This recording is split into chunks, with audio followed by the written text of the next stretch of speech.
Bien, el título del mensaje en esta mañana es una señal milagrosa. Y está basado en uno de los textos bíblicos que quizás usted ha estudiado en la palabra de Dios una y otra vez.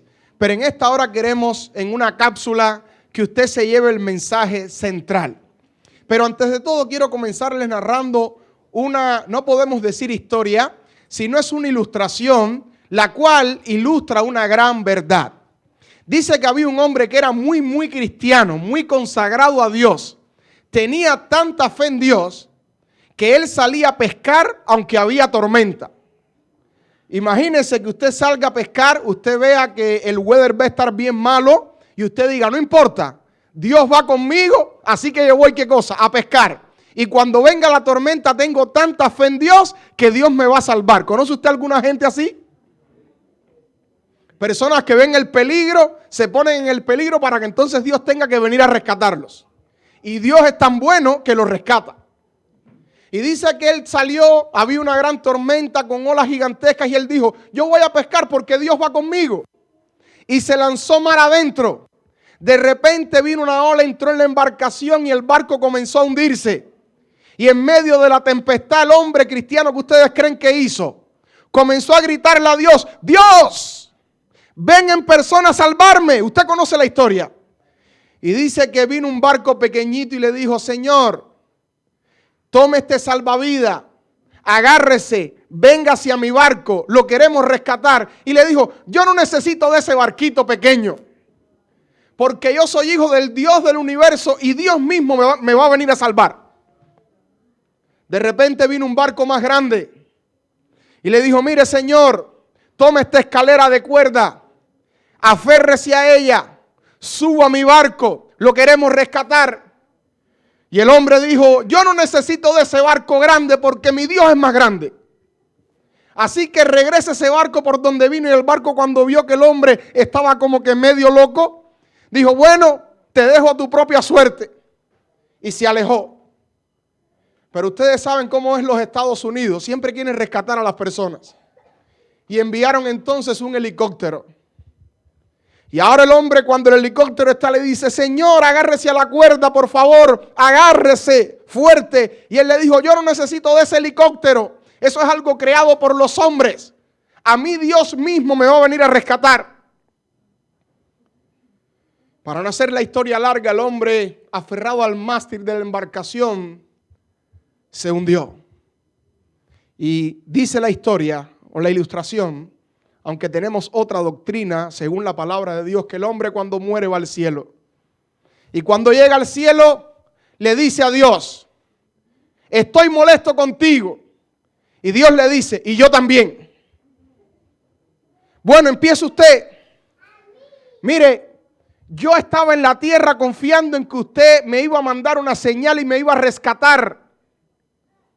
¿Y por qué no lo hizo? No me quisiste ayudar. Y Dios le dijo, el barco pequeño de pesca, el barco más grande y el helicóptero fueron señales más que milagrosas en medio de una tormenta que yo siempre te quise ayudar. Y queridos hermanos, aunque es una historia, una ilustración que no es real, pero esto ilustra una gran verdad. Ustedes sabían que aún en el tiempo de los fariseos, ellos también estaban esperando que Dios mismo se revelara de la manera que ellos querían. En la palabra de Dios hay dos pasajes paralelos, que cuando usted los lee parece que están hablando de lo mismo o que sucedieron en la misma ocasión, pero vamos a notar en el estudio de esta hora que son pasajes que fueron dichos en tiempos diferentes. Los fariseos, al igual que este hombre, que era un hombre devoto, cristiano, quizás diría yo hasta un poco extremista, porque los fariseos también eran personas que estaban supuestamente bien consagrados a Dios, supuestamente, pero ellos se habían desenfocado del hilo central que Dios les quería mostrar. Ellos también estaban esperando a un Mesías, pero no al Mesías que Dios había venido a mostrar a través de Jesús, sino al Mesías que ellos querían ver desde su propia perspectiva. Les invito a buscar dos pasajes paralelos. El primero lo encontramos en el libro de Mateo, capítulo 12, versículos del 38 al 42. Si usted trajo su Biblia, me puede acompañar. El libro de Mateo, capítulo 12, versículo 38 al 42. Miren cómo dice la palabra de Dios acá. Vamos a leer dos pasajes y usted va a decir, pastor, esos dos pasajes están hablando de lo mismo, pero no es lo mismo. Les voy a explicar un poquitico el contexto. Muchas gracias. Dice el texto, entonces respondieron algunos de los escribas y de los fariseos diciendo, maestro, deseamos ver de ti ¿qué cosa? Señal. Ahora, ellos le están diciendo maestro, pero no porque lo consideran un maestro, sino porque en el contexto de este pasaje Jesucristo está enseñando la palabra. Y entonces ellos le dicen, bueno, maestro, porque ellos reconocían que todo el que enseñaba era un maestro en ese tiempo.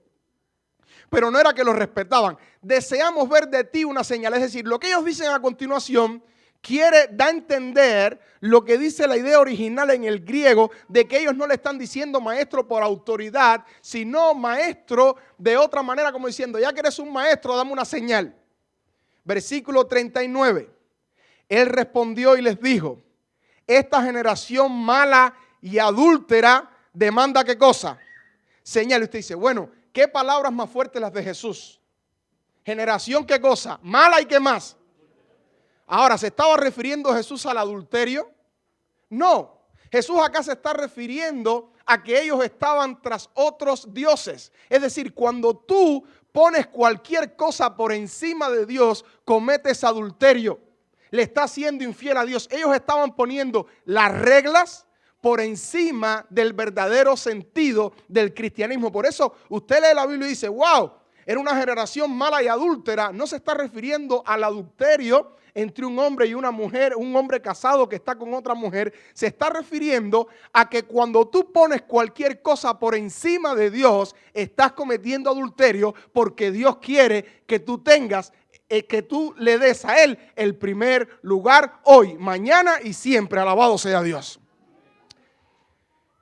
Y le respondió y le dijo, la generación mala y adúltera demanda una señal, pero dice Jesús, pero señal no le será dada, sino la señal de ¿quién? Del profeta ¿cuál?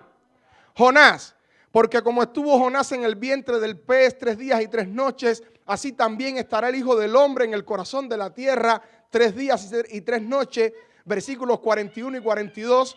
Los ninivitas, los hombres de Nínive se levantarán en el juicio con esta generación y la condenarán, porque ellos se arrepintieron a la predicación de Jonás. Y he aquí, más que Jonás hay uno en este lugar. Versículo 42, la reina del sur, o la reina de Saba, como la conocen algunos, también se levantará en el día del juicio ante esta generación, es decir, ante los fariseos, y la condenará, porque ella vino de los confines de la tierra para oír la palabra de Salomón, y he aquí, hay uno aquí delante de ustedes, parafraseando el texto, más grande que Salomón. El segundo pasaje que les quiero leer se encuentra en el libro de Mateo también, capítulo 16, del versículo 1 al 5. Noten que uno sucede en un tiempo, en el año 29, y este suceso, ahora en el capítulo 16, es en el año 30. Es decir, 9 meses después. Graba esto en su mente porque es importante para que usted entienda el desarrollo de este mensaje. Capítulo 1 del capítulo 16 de Mateo dice, se acercaron los fariseos y los saduceos. Ahora noten algo en este pasaje. ¿Allá quiénes fueron? Los fariseos. En este pasaje no solamente vienen los fariseos, sino quienes vinieron, los saduceos. Es decir, ellos no se llevaban entre ellos, pero ahora como tenían un plan en común, ¿qué hacen? Usted no ha visto gente que no se puede comer ni una tortilla mexicana juntos, pero cuando hay que hacerle daño a alguien en común se unen. Gloria a Dios que en la iglesia de Boca no está esa gente, amén. Pero por ahí existen esas personas. Y dice que se acercaron los fariseos y los saduceos, y para probarle le pidieron que les mostrara qué cosa. Ahora, allá fue qué cosa, una qué señal. Pero aquí, ¿cuál es la señal? Del cielo. Ya están especificando un poquitico más. Versículo 2. Pero él le respondió diciendo: al atardecer decís, hará buen tiempo, porque el cielo está enrojecido. Él le da todo una ilustración. Ahora versículo 4, que es el foco que quiero que usted se lleve. Una generación malvada y qué cosa, y adúltera pide qué cosa, señal. ¿No parece un pasaje que está hablando de lo mismo? ¿No parece un texto igual? Porque cuando estaba estudiando el mensaje decía, wow, parecen dos pasajes que están sucediendo en el mismo momento. Pero no le será dada ninguna señal, sino solamente ¿cuál señal? La del profeta ¿cuál? Jonás. Y dejándolo se fue y cruzaron a la otra orilla. Cuando la Biblia dice que cruzaron a la otra orilla, quiere decir siempre es que Jesús está en donde están los judíos, y cuando dice pasaron a la otra orilla, es que se fue al lado de los paganos. Ahora, ¿qué queremos resaltar en estos pasajes? Por ejemplo, como les decía, el primer incidente está en el contexto cuando Jesucristo está a la orilla del mar hablando y enseñando, y le dice, maestro, queremos ver de ti una señal. Y en ese momento ellos vienen no tanto porque están interesados en que Jesús les dé una señal. Ellos lo que querían era ridiculizar el ministerio de Cristo Jesús. Pero Jesús, que conoce el fin desde el principio, porque usted a mí como pastor me puede engañar, pero usted puede engañar a Jesús, imposible. Y ahora cuando ellos vienen con esa trampita, Jesús les dice, mira, no les voy a dar ninguna señal. Más bien, les voy a dar solamente una pista. Cuando venga el juicio final, los ninivitas y la princesa de Saba que vino a ver a Salomón, los van a condenar a ustedes. Y usted dirá, pastor, como que esa palabrería que usted me está diciendo no entiendo mucho. Y más si usted está aquí visitándonos y es primera vez que escucha este pasaje bíblico, dice, ¿de qué está hablando el pastor? Pero no se preocupe que usted no va a salir de acá con lagunas teológicas. Vamos a tratar de explicarle más o menos hasta cierto punto para que usted pueda entender claramente qué está queriendo decir Jesús acá. Dejemos este incidente. Esto sucede, Jesús les dice, mira, dos ilustraciones. Yo les digo algo, Jonás es una señal que les quiero dar, no voy a hacer ningún milagro. ¿No recuerdan cuando Herodes también pidió milagro? También cuando el diablo en el desierto le pidió a Jesús un milagro, pero Jesús nunca hizo un milagro para jactarse de sí mismo. Siempre que Jesús hizo un milagro, lo hizo por beneficio de la humanidad. ¿Cuántos decimos amén? Es decir, en ningún momento Jesús va a hacer un milagro para satisfacer el intelecto de nadie. Cuando Jesús hace un milagro en tu vida, no es para que la gente diga, wow, qué bueno es Dios. No, porque Dios fue, es y seguirá siendo bueno. Cuando Dios hace un milagro en tu vida, es porque tú lo necesitas. Gloria sea a Dios. Y ahora, en este contexto, hermanos, Jesús le dice, mira, yo no voy a hacer ninguna de esas señales que ustedes me están pidiendo. Simplemente reflexionen en el ejemplo de Jonás y reflexionen en el ejemplo de la reina de Saba. Antes de desmenuzar un poquitico estos dos personajes para que usted entienda qué estaba pasando, vayamos al segundo incidente 9 meses después.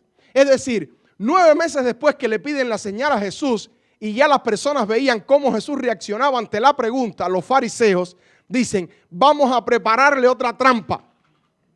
Y 9 meses después, se aparecen en Galilea para hacerle la misma trampita a Jesús con la misma pregunta. ¿Por qué ustedes creen que le lanzan la misma pregunta? Porque ellos ya sabían cuál iba a ser la respuesta. ¿Usted no ha visto personas que te buscan tu psicología? Sobre todo las esposas y los esposos. Se conocen la psicología uno del otro. ¿Usted no ha visto personas así? ¿Y saben cuál palabra decir para que usted reviente delante de la gente? Hay gente que son así, te calculan, te estudian, miran tu perfil psicológico y entonces cuando estás en una reunión en la junta te pinchan. Y tú saltas y explotas y la gente dice, hay que eliminarlo. Esa fue la psicología que usaron los fariseos, ahora unidos con una mente maestra llamada ¿quiénes? Saduceos. Ninguno de los dos tenía un plan en común porque los saduceos querían el bienestar del imperio romano y los fariseos querían ser liberados del yugo romano. El caso es que ahora miren, hermanos, en este incidente están esperando a Jesús después de Jesús haber venido de un viaje de éxito.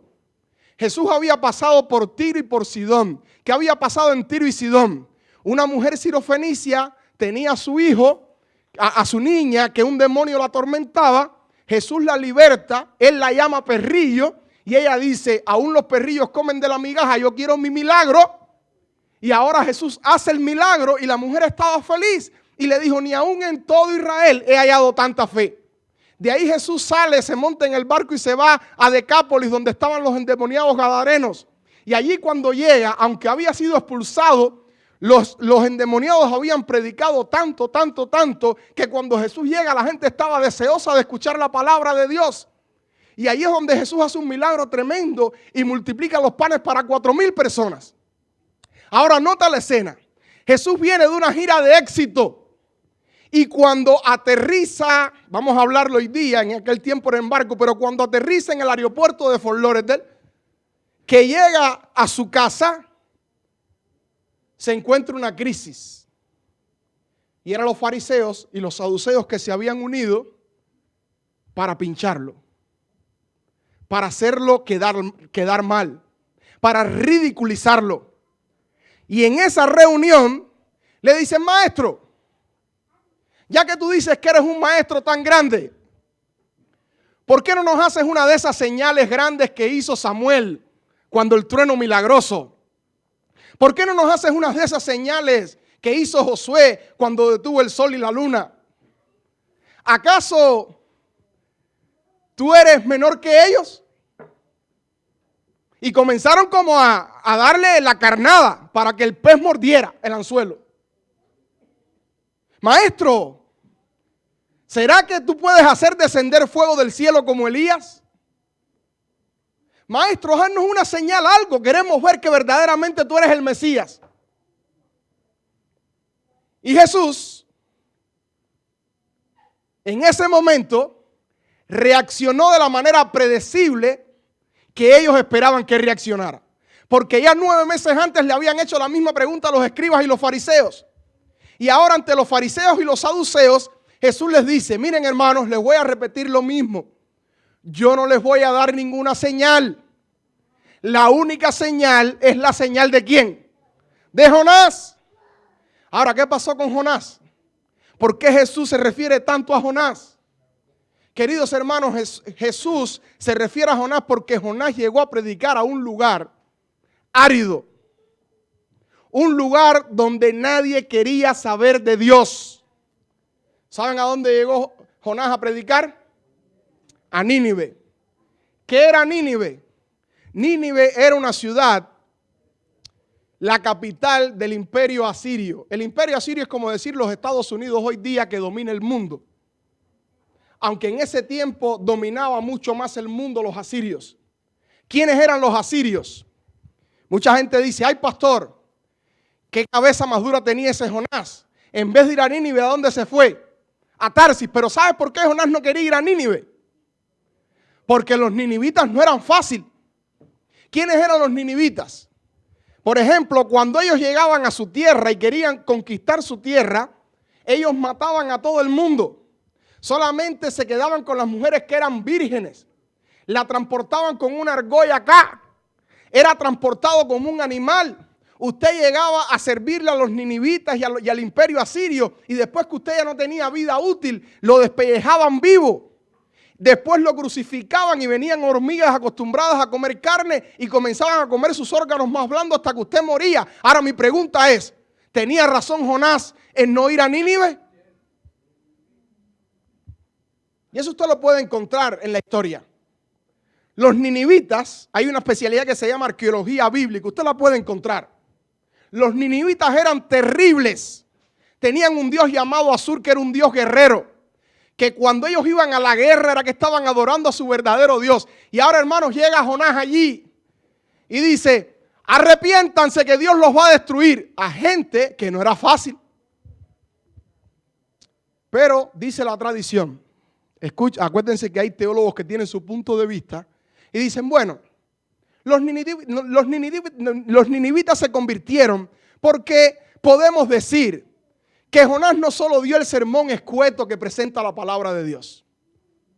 Algunos historiadores creen que Jonás presentó un sermón mayor, que él se paró y dijo: hermanos, yo no quería venir aquí. Y saqué mi pasaje para Tarsis. Pero de repente vino una tormenta y caí en el mar.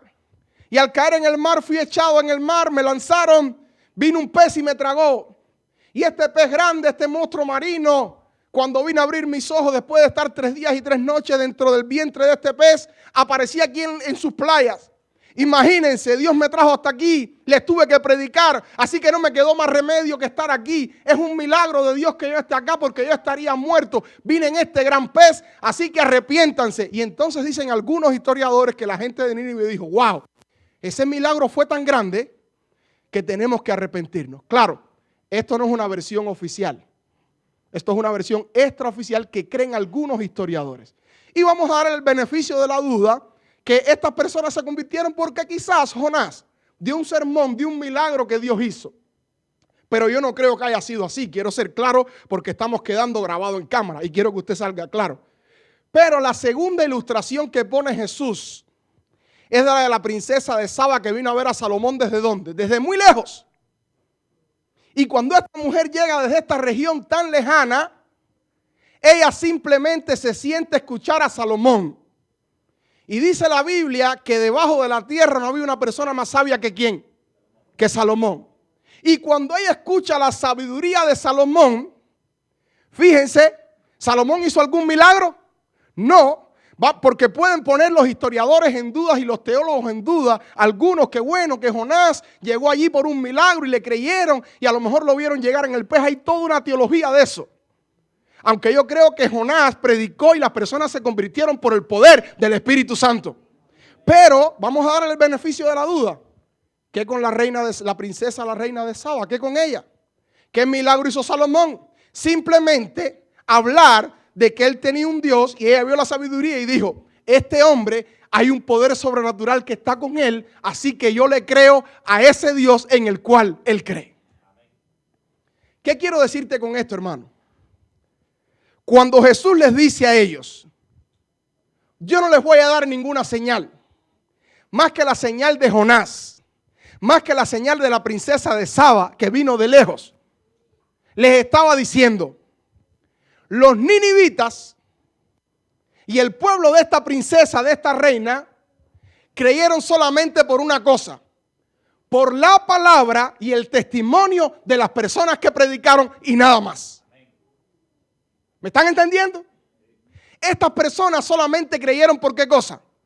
Por una predicación. Y Jesús les dice, en el capítulo 12, les dice Jesús claramente, en el versículo 38 en adelante, hasta el 42. Miren, hermanos, si los ninivitas creyeron por la palabra y la reina de Saba también creyó por la palabra, ustedes, que son israelitas, que son judíos, que conocen el evangelio, no tienen que estarme pidiendo una señal, porque el que está aquí es mayor que Jonás y mayor que ¿quién?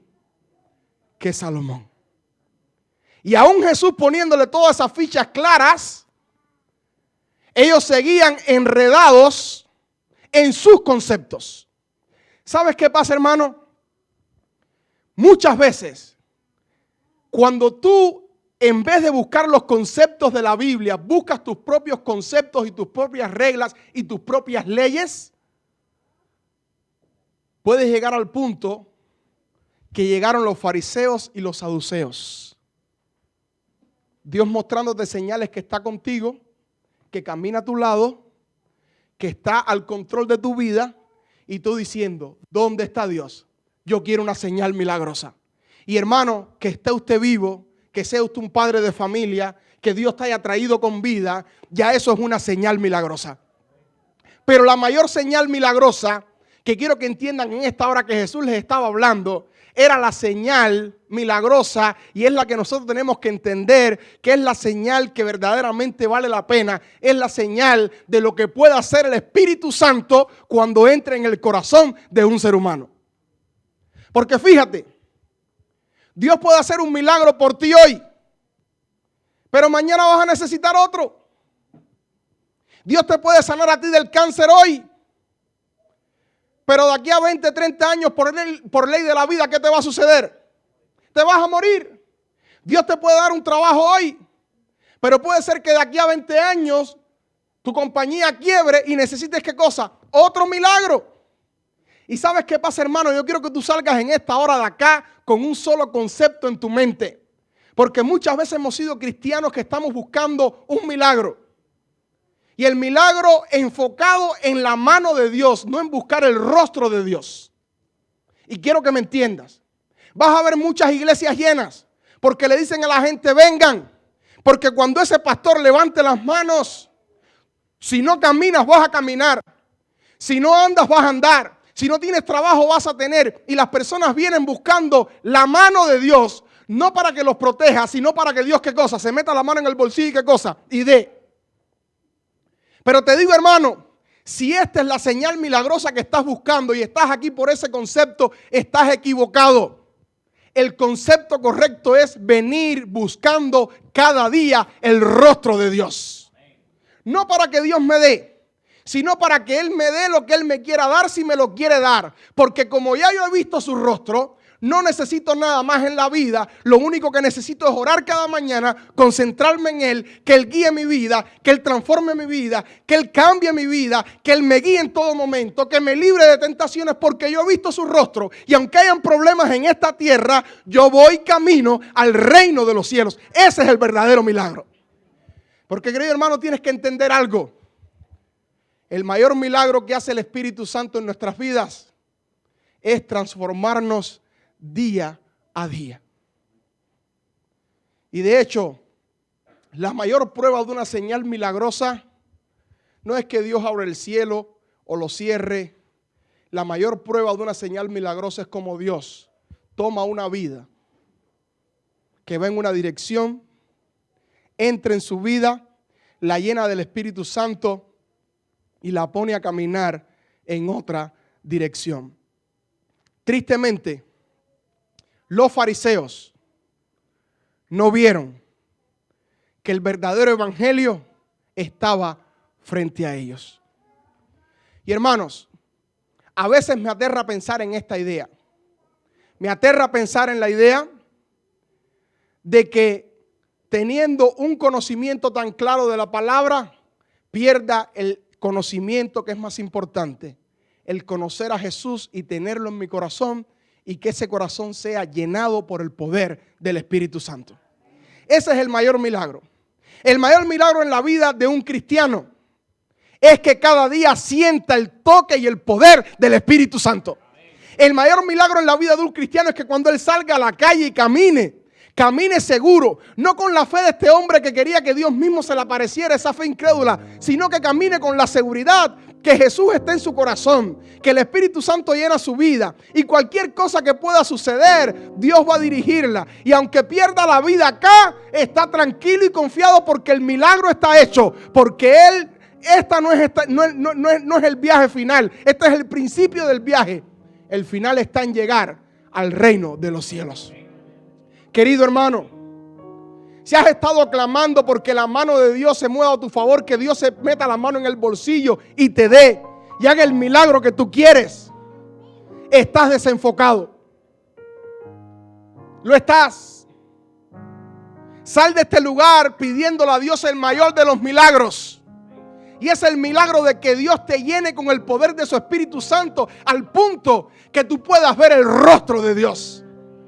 Porque cuando tú crees que Dios es un Dios que si hago las cosas bien me da, vas a vivir cumpliendo reglas para que Dios te dé. Y cuando alguien tú lo veas que incumple una regla, lo vas a castigar y le vas a hablar duro. Pero cuando tú tienes el concepto de un Dios que es nuestro Padre, que quiere que cada mañana podamos ver su rostro y que salgamos con la confianza que ese rostro nos va a estar guiando durante todo el día. Cuando tengas ese concepto, tu cristianismo va a ser diferente. Y cuando veas a una gente incumpliendo quizás a veces algo, vas a mirar a esa persona como Dios te mira a ti. Y entonces vas a tomar una actitud de decirle, estás mal lo que estás haciendo, pero hacerlo con amor. Queridos hermanos, no busquemos más señales de otro tipo. Busquemos la señal verdadera y milagrosa. ¿Quieres ser un padre de éxito? Busca el Espíritu de Dios cada día. Busca ver el rostro de Dios. Busca hacer la voluntad de Dios. Y serás un padre, una madre y un hijo de éxito para la honra y la gloria de su nombre. Yo recuerdo una de las señales milagrosas más grandes que vi en mi vida. Fue acabado de llegar a este país. Le estaba dando estudios bíblicos a una familia que recién habían encontrado el evangelio. Él cubano, ella peruana. Y ambos conocieron el evangelio de Cristo Jesús y lo abrazaron con tanto interés. Recuerdo que había unos hermanos de la iglesia de los testigos que estaba trabajando con ellos. Y me tocó compartir con ellos el estudio de la Trinidad. Ahí hablamos un poquitico del hebreo, del contexto, las palabras en la Biblia. Y yo le dije, mira, si ellos te preguntan algo de esta doctrina, entrégales este estudio. Y le dije, hermana, ¿le entregó el estudio? Sí, pastor. Los volvió a ver. No, pastor, no han pasado más por aquí. Dice que están estudiando el tema. El caso es que esta familia entró con tanto deseo al evangelio que yo veía al hombre que era un hombre violento, tremendo, como el mayor milagro, la señal milagrosa sucedía. Porque esta persona comenzaba a cambiar, a cambiar, a cambiar. Pero sucedió un problema. Un día llego a la casa de ellos y me estaban esperando para pedirme consejo. Pastor, hay un problema bien grave. ¿Cuál es el problema? El problema es que ahora viene el hijo de mi esposo de Cuba. Dígale, bueno, eso es una buena noticia. Díceme ella, sí, aparentemente es una buena noticia. Pero él cree en la religión satánica. Ahora imagínense, nosotros hemos aceptado a Dios. Y lo hemos aceptado y Dios ha hecho tantas cosas lindas en la familia. Y ahora él va a venir con su mano dorula. No sé cuántos han ido a comer pastelito de guayaba a Hialeah. Usted no es una gente con unas manillitas verdes y amarillas. Eso no es nada de adorno. Para que no se los vaya a comprar nunca. Eso no es de adorno. Y con sus collares y vestidos de blanco. Eso es porque le han entregado su vida al diablo. Muchos están engañados, pero otros lo hacen conscientemente. Y ahora este muchacho venía con su mano dorula, con todos sus santos, para un hogar donde había aceptado al Dios que verdaderamente hace milagros, al Dios que cuando el Espíritu Santo entra, hace el milagro. Y el muchacho llegó, ¿saben qué edad? 16 años. Y yo lo único que les dije a ellos, no le hagan la guerra, simplemente oren para que Dios haga una señal, ¿qué cosa? Milagrosa. Ese es el mayor milagro. Que tú estés en una dirección, el Espíritu Santo entre y tú comiences a caminar en otra dirección. Y el muchacho llegó. Y recuerdo que uno de los primeros días que lo vi en la iglesia de los peregrinos, con su mano de orula, en la sociedad de jóvenes. Y comenzamos a hablar con él. Me dijeron, mire, él es el pastor que está ayudando a los jóvenes acá y asistente del pastor de los peregrinos. Así que, y empecé a hablar con él. Y después que conversé con él me di cuenta que era un buen muchacho. Y le dije, ¿sabes por qué estás usando eso? Y me dijo, no sé. ¿Y cómo que no sabes? No, mi mamá me lo puso porque dice que esto hace milagros. Y me protege y me cuida. Y ahí yo aproveché y le dije, ¿quiere que te presente a alguien que hace más milagros que ese? Y que te va a cuidar más que ese, y que te va a dirigir más que ese en este país donde tú estás llegando prácticamente solo con tu papá. Me dijo, bueno, si es más poderoso, claro que sí. Y comenzamos a estudiar la Biblia. Comenzó a participar en la sociedad de jóvenes. Miren, jóvenes, cuando ustedes vean un joven que venga de afuera y esté tratando de intentar, no le echen a un lado, tráiganlo, atráiganlo, porque usted no sabe qué milagro Dios puede hacer con ese muchacho. Y el muchacho comenzó a participar en la sociedad de jóvenes. Y empezaron los fariseos. Él no puede participar hasta que no veamos una señal milagrosa. Que Dios lo tenga tan santo como aquellas personas que llevan 30 años en la iglesia. Y yo les decía a ellos, miren hermanos, no es que él está predicando un sermón, no es que él esté en la plataforma, él está desde abajo, teniendo una participación, un juego bíblico, haciendo algo. ¿No están felices que él esté en la iglesia? Porque hermano, si el día de mañana mi hija, aunque sea, viene a la iglesia, quisiera que viniera correctamente, pero mi propósito es aunque sea que venga. Porque un día el Dios de los cielos que hace milagros va a tocar su corazón y la va a transformar en el nombre del Padre, del Hijo y del Espíritu Santo. Y mira, amado, para no hacerle larga la historia, el muchacho fue bautizado en la iglesia de los peregrinos en el nombre del Padre, del Hijo y del Espíritu Santo. De ahí, cuando terminó su high school, coincidimos con él siendo yo pastor de la iglesia de la universidad en Huntsville, Alabama.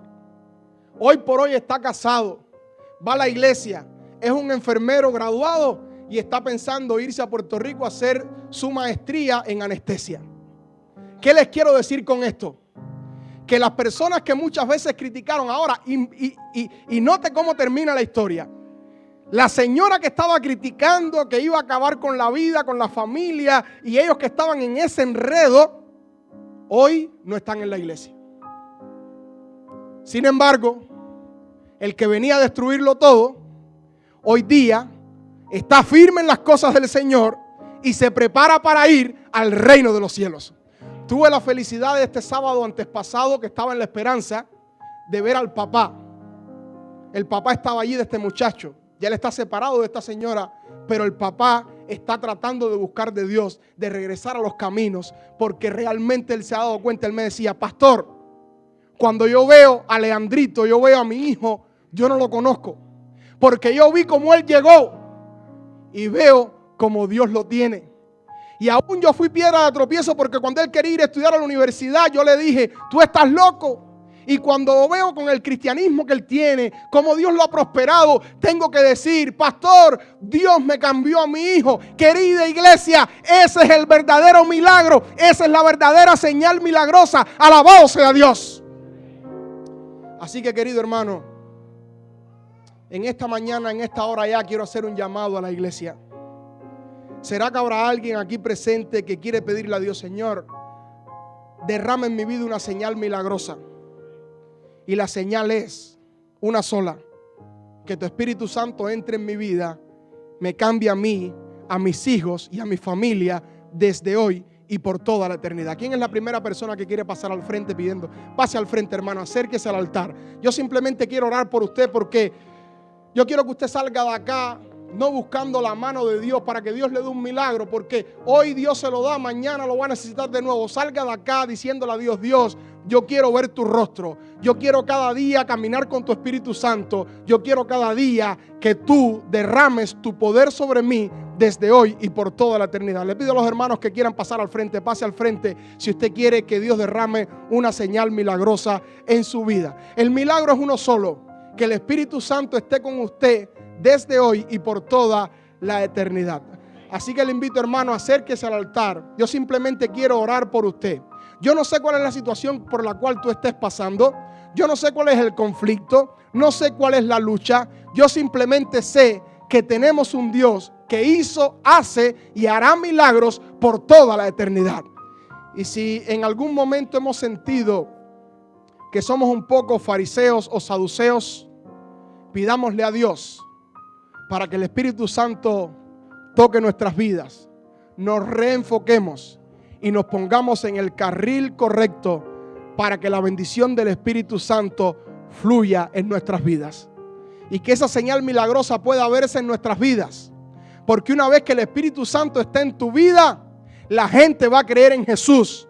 Porque la gente solamente con tu palabra va a decir: yo le creo al Dios que él le cree, porque realmente la bendición de Jehová se ve en su vida. Oremos. Querido Padre, te damos gracias porque tu iglesia en esta hora ha dicho: Dios, necesitamos el toque de tu Espíritu Santo. No queremos ver tanto tu mano metida en el bolsillo dándonos algo. Queremos ver tu rostro. Queremos ver esa señal milagrosa de verte cara a cara cada mañana. Que el Espíritu Santo pueda tocar nuestras vidas. Que el Espíritu Santo nos llene y que seamos agentes de cambio. Porque verdaderamente en nosotros está el Espíritu correcto, el Espíritu de Jehová. Yo ruego, Señor, una bendición para cada padre presente. Que cada padre presente pueda hacer un milagro viviente porque esté lleno del poder del Espíritu Santo. Que cada matrimonio presente pueda hacer un milagro viviente porque realmente lo primero en sus vidas sea buscar el rostro de Dios. Señor, ponemos a tu iglesia de boca y a cada visitante que ha venido en tus manos. Que cada día podamos buscar tu rostro, podamos buscar tu Espíritu Santo para que cada vez que caminemos por las calles las personas puedan decir: ese es un milagro viviente porque hay un poder sobrenatural que está con él. Y ese poder se llama Jesucristo. Bendícenos, Señor, hoy, mañana y siempre. Y gracias, Señor, por la señal más milagrosa de todos los tiempos. La venida de Jesús a esta tierra para salvarnos y redimirnos por toda la eternidad. Guíanos, Señor, como iglesia hoy, mañana y siempre. En el nombre de Jesús. Amén.